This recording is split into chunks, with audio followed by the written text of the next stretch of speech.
नमस्कार। ज्ञान ध्रुव क्लासेस में आप सभी का स्वागत है।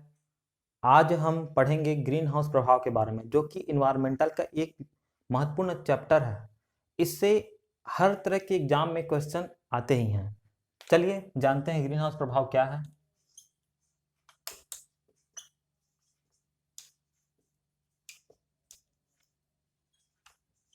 ग्रीन हाउस प्रभाव क्या है ये जानते हैं। इससे पहले हम जानते हैं कि ग्रीन हाउस होता क्या है। तब ये ग्रीन हाउस होता क्या है। ग्रीन हाउस जो है एक तरह का पारदर्शी घर होता है।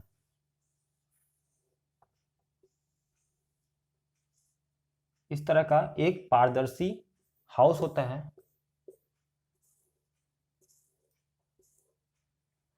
तो इस हाउस में खास करके ठंडे इलाकों में, जो ठंडे इलाके होते हैं वहां नर्सरी तैयार किया जाता है।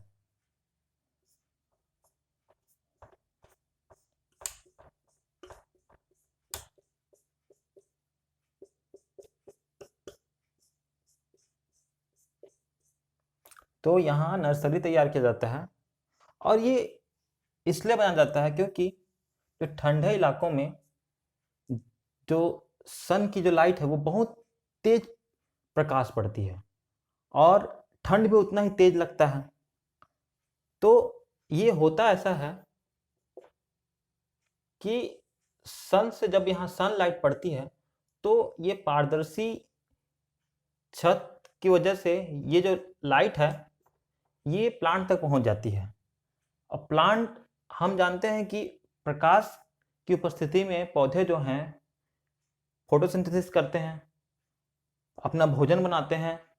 तो भोजन बनाते हैं और साथ ही ये जो हैं दिन में जो पौधे हैं, हरे पौधे, वे प्रकाश संश्लेषण या प्रकाश की उपस्थिति में ऑक्सीजन, कार्बन डाइऑक्साइड ग्रहण करते हैं और ऑक्सीजन जो है छोड़ते हैं।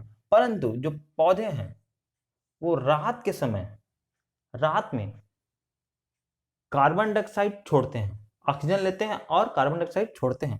तो इसी वजह से ये जो हाउस होता है या ग्रीन गृह होता है, मतलब हरित गृह होता है, ये होता क्या है कि ये जो कार्बन डाइऑक्साइड को बाहर निकलने से रोकता है और रोकने की वजह से जो है कार्बन डाइऑक्साइड की वजह से प्लांट को गर्मी प्रदान होती है और ये जो प्लांट है वो अच्छे से ग्रो करते हैं। तो ग्रीन हाउस प्रभाव का ये कार्य होता है। जब यहाँ कार्बन डाइऑक्साइड की मात्रा ज्यादा भर जाती है तो विभिन्न जगहों में एक एग्जॉस्ट फैन लगा होता है। एग्जॉस्ट फैन के थ्रू जो है ये, जब कार्बन डाइऑक्साइड को एग्जॉस्ट फैन के थ्रू बाहर निकाला जाता है ताकि इसको आवश्यकता से अधिक जो ऊष्मा होती है या कार्बन डाइऑक्साइड होता है उससे भी प्लांट को बुरा इफेक्ट पड़ सकता है। तो इसके थ्रू जो है एग्जॉस्ट फैन के थ्रू से जो कार्बन डाइऑक्साइड गैस है उसे बाहर निकाल दिया जाता है। तो इस तरह से यह जो ग्रीन हाउस है यह काम करता है। तो इसी तरह से ग्रीन हाउस प्रभाव जो पृथ्वी पर पड़ती है इसके बारे में जानते हैं।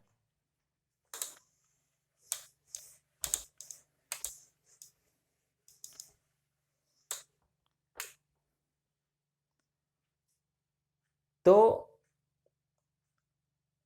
ग्रीन हाउस प्रभाव जो है वह पृथ्वी पे कैसे पड़ता है ये जानते हैं। ये ऑर्डिनरी हमने गोल एक पृथ्वी का शेप बना लिया।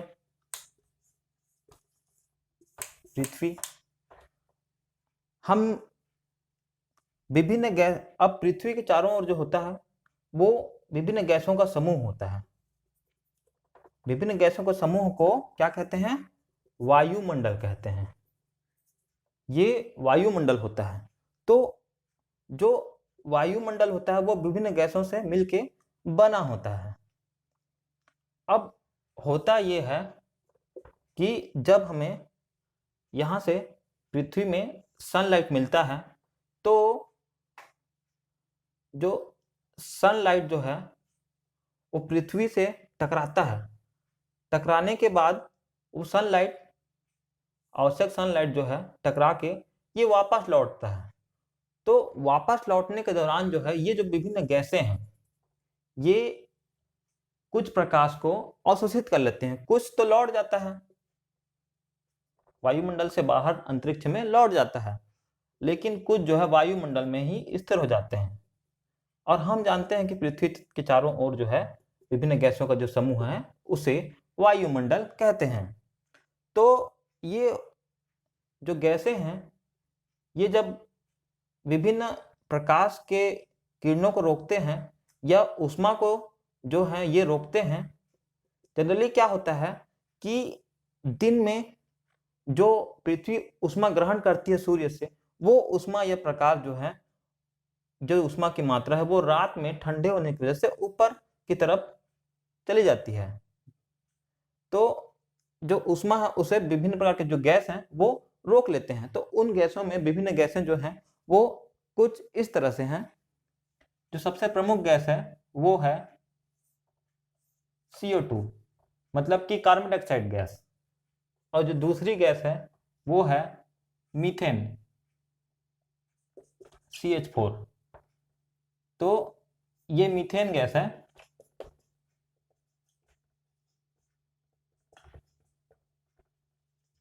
कार्बन डाइऑक्साइड गैस है। और तीसरी जो गैस है CFC है, मतलब CFC गैस है। और चौथी जो है वो है ओजोन गैस। ओजोन गैस इसको कहते हैं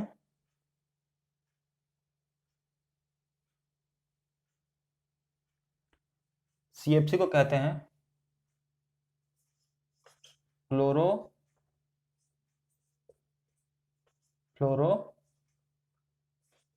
गैस, मतलब ये क्लोरोफ्लोरो गैस।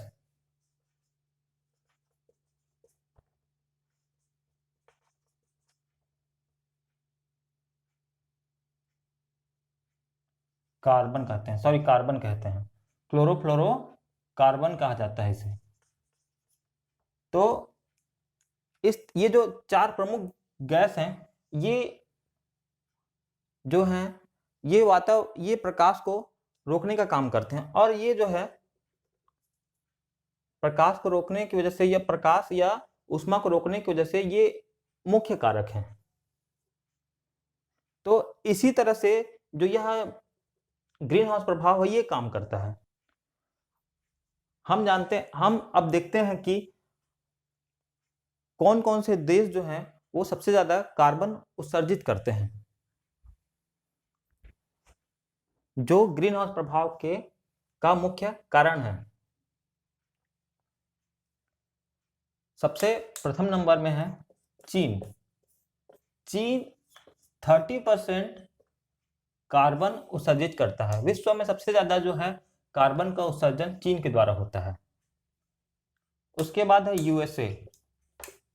यूएसए यानी कि America, United state of America. ये जो है 15% प्रति व्यक्ति की आय के हिसाब से, प्रति व्यक्ति के हिसाब से ये यूएसए जो है सबसे ज्यादा कार्बन उत्सर्जित करता है। मतलब ये विश्व में 15% कार्बन उत्सर्जन इसी देश के द्वारा होता है। क्यों? चीन की आबादी यूएसए की आबादी से बहुत ज्यादा है, उसके बावजूद यह बहुत कम है यूएसए की आबादी, उसके बावजूद यह 15% जो है कार्बन उत्सर्जित करता है। इसीलिए प्रति व्यक्ति अगर कार्बन उत्सर्जन की बात की जाए तो यूएसए करता है। और सबसे ज्यादा कौन सा देश कार्बन उत्सर्जित करता है तो उसके हिसाब से ये चीन करता है। तो नेक्स्ट है जो यूरोपीय संघ है। यूरोपीय संघ में बहुत सारे देश आते हैं। तो ये 9% जो है कार्बन का उत्सर्जन करते हैं, 9% कार्बन का उत्सर्जन करते हैं। और उसके बाद आता है भारत। इंडिया 7% कार्बन का उत्सर्जन करता है। तो इस तरह से जो आंकड़ा है ये है। तो ये जो कार्बन जो गैस है, कार्बन डाइऑक्साइड गैस है, ये जो है ग्रीन हाउस प्रभाव का महत्वपूर्ण कारक है। यह महत्वपूर्ण गैस